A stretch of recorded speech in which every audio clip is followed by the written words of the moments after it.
मरहबा सल्ले आला उठेছে ধ্বনি আল্লাহর কাবায় মারহাবা সাল্লে আলা উঠেছে ধ্বনি আল্লাহর কাবায় দিন দুনিয়ার বাদশাহ দিন দুনিয়ার বাদশাহ আনিছে তশরিফ আজ ধরায় দিন दुनियार बादशाह आनीছে तशरीफ आज धराয় मरहबा सल्ले आला उठेছে ধ্বনি আল্লাহর কাবায় मरहबा सल्ले आला। নবীর এক আশিক নবীকে উদ্দেশ্য করে বলছে, শুনুন। ব্যথা বেদনা ভরা আকা গো আমার এ জীবন ভুলে যাই গো আমি সব ও মালিক তোমায় ডাকি যখন ব্যথা বেদনা ভরা আকা গো আমার এ জীবন ভুলে যাই গো আমি সব ও মালিক তোমায় ডাকি যখন কেন আমার ঈমানের ঘরে আছে গো তোমার তসবির যখনই সিজদা করি তুমি এসে হও গো হাজির যখনই সিজদা করি তুমি এসে হও গো হাজির ইয়া রাসূলুল্লাহ তোমার ইয়া রাসূলুল্লাহ তোমার ইয়া রাসূলুল্লাহ তোমার ইশকের আগুন জ্বলে সিনায় ইয়া রাসূলুল্লাহ তোমার ইশকের আগুন জ্বলে সিনায় মারহাবা সাল্লে আলা উঠেছে ধ্বনি আল্লাহর কাবায় মারহাবা সাল্লে আলা। আমার দয়ার নবীজি আজকে এই 12 রবিউল আউয়ালে দুনিয়ার মধ্যে তাশরীফ রেখেছে, কিন্তু এই দিনে আমাদের মনে রাখতে হবে তিনি দুনিয়া ছেড়ে পর্দাও নিয়েছে। হাজরে আসওয়াদ কাবা এখনো পর্যন্ত দুঃখ করছে, তাই অতি সুন্দর কথাই লিখছে, শুনুন। হজরে আসওয়াত সদা পথ চেয়ে তোমার তরে ইয়া রাসূলুল্লাহ তুমি আসবে কবে আবার ফিরে কেঁদে কেঁদে বলছে সদা দেখো ওই খোদার কাবা ইয়া রাসূলুল্লাহ এসে দাও গো দেখা পায়ের ধুলা ইয়া রাসূলুল্লাহ এসে দাও গো তোমার পায়ের ধুলা বলে বাইতুল মুকাদ্দাস আর একবার তুমি এসো ধরায় বলে বাইতুল মুকাদ্দাস আর একবার তুমি এসো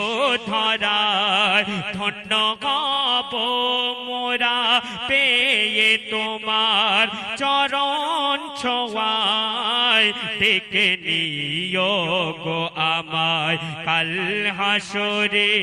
কামলের ছায়ায় ডেকে নিও গো আমায়। তারপর নবীর আশিক কি বলছে, শুনুন। হতে পারিব না আমি হযরতে বেলাল কোনদিন আহলে বায়াতের প্রতি আছে গো মোর ঈমান ইয়াকিন মওলা মুশকিল কুশা আর মা মওলা মুশকিল কুশা আর মা ফাতেমা আমার ঈমান ইমাম হোসেন হাসান আমার কাছে জিন্দা কোরআন ইমাম হোসেন হাসান আমার কাছে জিন্দা কোরআন ইমাম হোসেন হাসান আমার কাছে জিন্দা কোরআন সে কোরআন খেলা করে সে কোরআন খেলা করে নবীর সাথে নামাজের সময় সে কোরআন খেলা করে নবীর সাথে নামাজের সময় ডেকে নিও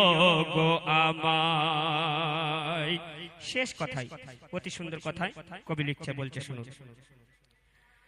মেনে নিয়েছি আমি মালিক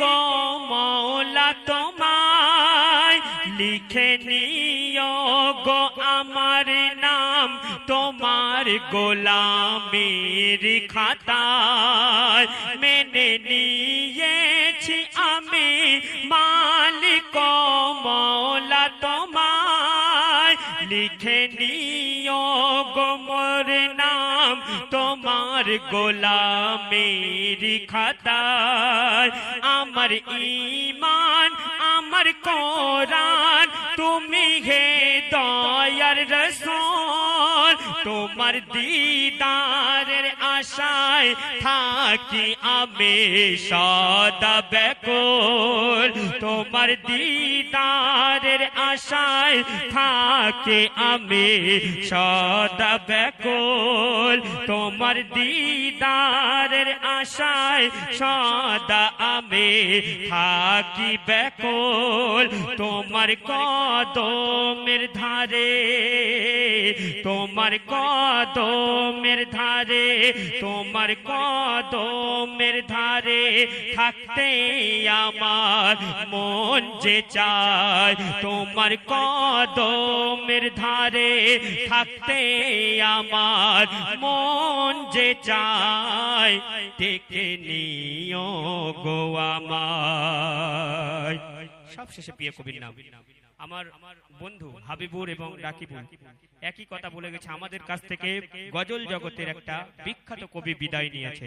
আমরা সবাই তানাকে স্মরণ করব এবং তানার জন্য দোয়া করব এবং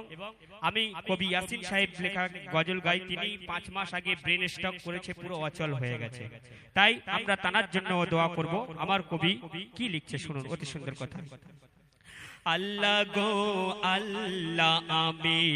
করি এই দোয়া বারে বার কবি নূরি হোসেন হাবিবি পাই যেন নবীর দিদার আল্লাহ গো আল্লাহ আমি করে এই দোয়া বারে বার কবি নূরি হোসেন হাবিবি পাই যেন নবীর দিদার কেন নবীর ভালোবাসায় কাটিয়েছে সারা জীবন আর মা ফাতেমারি কথা করতো গো সদা স্মরণ কবি ইয়াসিনের তরে কবি ইয়াসিনের তরে দোয়া করে দিও সবাই কবি ইয়াসিনের তরে দোয়া করে দিও সবাই হবিবুর রহমান বলে যেন আল্লাহ তোমার ভালো করে দেয় ডেকে নিও গো আমায় কাল হাসরে কমলের ছায়ায় ইয়া রাসূলুল্লাহ আমি থাকবো সেদিন তোমারি আশায় ইয়া রাসূলুল্লাহ সেদিন থাকবো আমি তোমার আশায় ডেকে নি